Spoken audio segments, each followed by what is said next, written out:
Today is August 11th, 2021. My name is Rob Carr of Kalamazoo Right to Life, and this is Pro-Life Week. Well, two things on the agenda for this week's session. The first is good news that the radical, rabid, pro-abortion governor of New York, Andrew Cuomo, has resigned as of yesterday, effective in 2 weeks. And Cuomo, like his father, Mario Cuomo, was a pro-abortion Catholic. And tragically, if you look at the Democratic Party, and if you identify who are the Catholic Democrats, you'll find that practically every single one of them is pro-abortion. It doesn't make any sense to me, but they have compromised to the hilt on the issue of abortion. So goodbye, Governor Cuomo.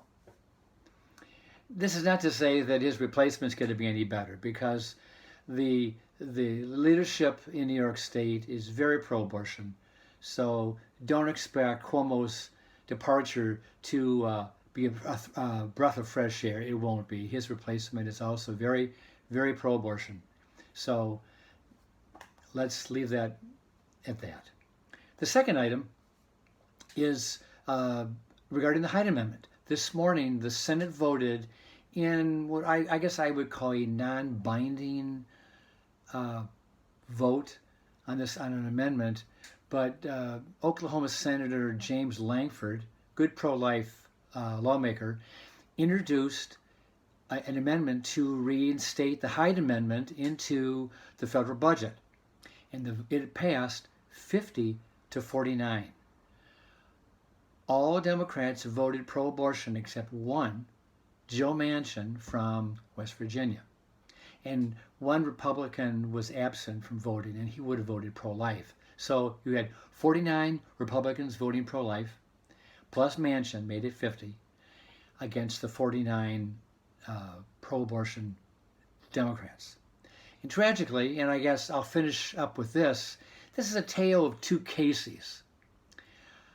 Bob Casey, the senator from Pennsylvania, voted pro-abortion this morning with his fellow Democrats.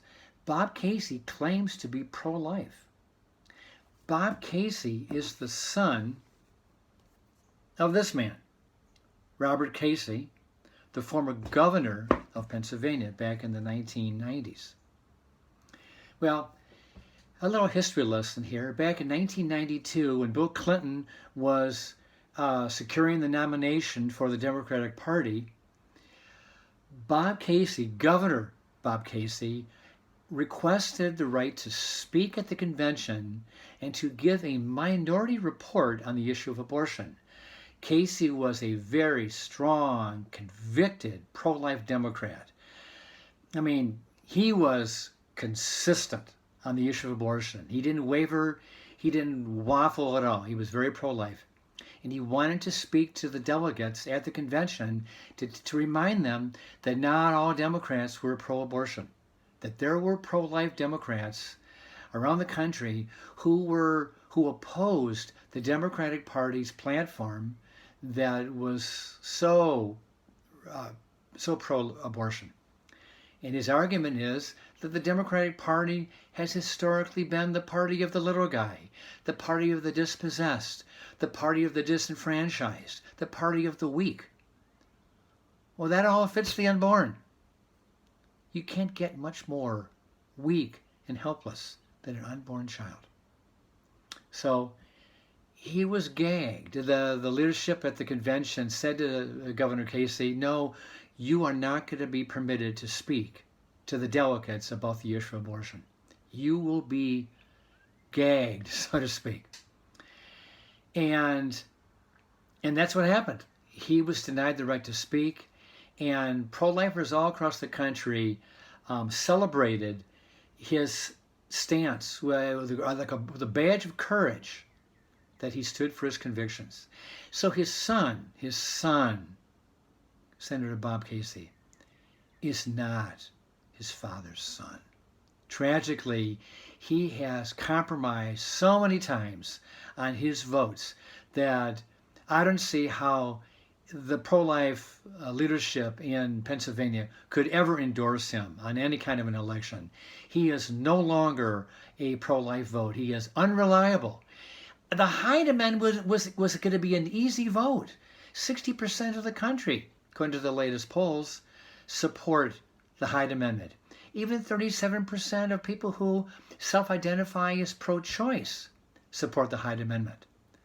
So Casey has compromised, and I do not support compromisers when it comes to human life. So I'll keep you posted on the ongoing issue of the Hyde Amendment as this $3.5 trillion budget deal winds its way through the Senate. But as of right now, the Hyde Amendment most likely will be reinstated in the Senate version with 50 reliable votes. And that will, and probably 51, because of that one, like I said, that one Republican was absent and did not vote. So we have 51 reliable votes for the Hyde Amendment to be reinstated in the budget. So there may be a battle brewing when the House and the Senate have to come to terms on what will be the final bill. With that, I'll let you go. See you next time.